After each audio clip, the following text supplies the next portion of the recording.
এইখানে 6,22,000 টাকা। এই 6,22,000 টাকার মধ্যে কারো 1 টাকা, কারো 2 টাকা, কারো 5 টাকা, কারো 10 টাকা, কারো 100 টাকা, 1,000 টাকা কিংবা কারো 10,000 টাকা, এইভাবে আপনারা সাহায্য পাঠাইছেন। এই টাকাটা একজন ব্যক্তি পাঠান নাই, এখানে একজন রিক্সা চালকের টাকা আছে, একজন ভ্যান চালকের টাকা আছে, একজন দিনমজুরের টাকা আছে। ভাই একটা কথা আছে না যে 10-এর লাঠি আর 1-এর হইল বোঝা।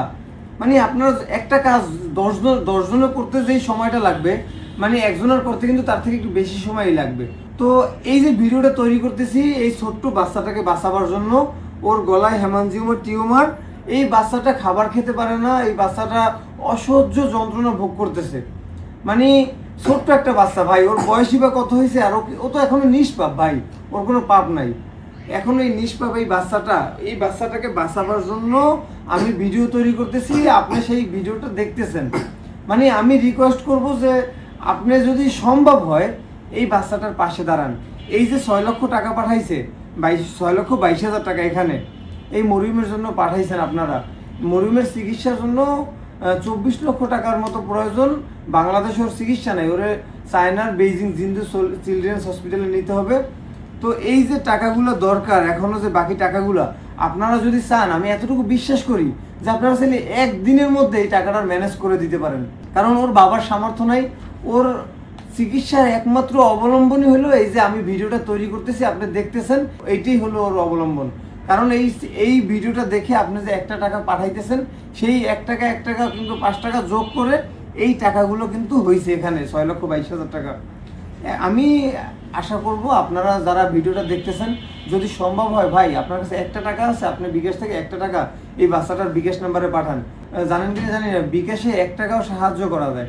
আপনি যদি চান 1 টাকা সেন্ড মানি করবেন এই বাচ্চাটার নাম্বারে, আপনি তাও করতে পারেন, সেখানে মানে খরচও কাটে না। তো আপনি ভাই মানে আপনার 1 টাকা মানে চা খাইতে বলেও 10 টাকা খরচ করে ফেলেন। মানে আমি বলবো যে আপনার যতটুকু সামর্থ্য আছে, 1 টাকা বলছি মানে যে 1 টাকাই পাঠাতে হবে তা না, আপনার যতটুকু সামর্থ্য আছে আপনি এই বাচ্চাটার পাশে একটু দাঁড়াবেন। মানে এটা আপনাকে আমি মানে যে রিকোয়েস্ট করতেছি, হ্যাঁ আমি রিকোয়েস্ট করতেছি এই কারণে যে নিষ্পাপ বাচ্চাটা যেন একটু সুস্থ হয়। ওর বয়সের কি হয়েছে, ও বড় হবে, মানুষের মতো মানুষ হবে, এইটাই তোর বাবা মায়ের আশা। একটা সন্তান বাবা মায়ের কাছে যে একটা স্বপ্ন। এই যে বাচ্চাটা যে অসুস্থ, ওর বাবা মায়ের পরাণে কি কিছু আছে?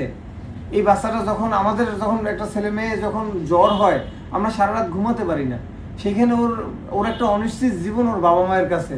তাহলে ওর বাবা মায়ের মানে অন্তরে কি বলতেছে, মানে সেই জায়গা থেকে আমি এগিয়ে আসছি এই বাচ্চাটার জন্য ভিডিও তৈরি করতেছি।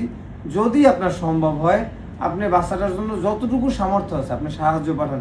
যদি সেটাও সাহায্য না করতে পারেন, এই ভিডিওটা আপনি দেখতেছেন, ভিডিওটাকে একটু শেয়ার করে দেন। আর আপনার এই শেয়ারের মাধ্যমে এমন একটা মানুষের সামনে ভিডিওটা পৌঁছাতে পারে, যার অর্থ সম্পদ আছে, যার মন আছে, সেই মানুষটা মরিয়মের জন্য এগিয়ে আসবেন। এবং ভাই বলবো, আপনারা অন্তত আপনাদের প্রার্থনা এই বাচ্চাটাকে রাখবেন। আপনারা একটু প্রার্থনা করবেন বাচ্চাটার জন্য, ওর বাবা মায়ের কোলে যেন এই বাচ্চাটা সুস্থ হয়ে বেঁচে থাকতে পারে। আসসালামু আলাইকুম।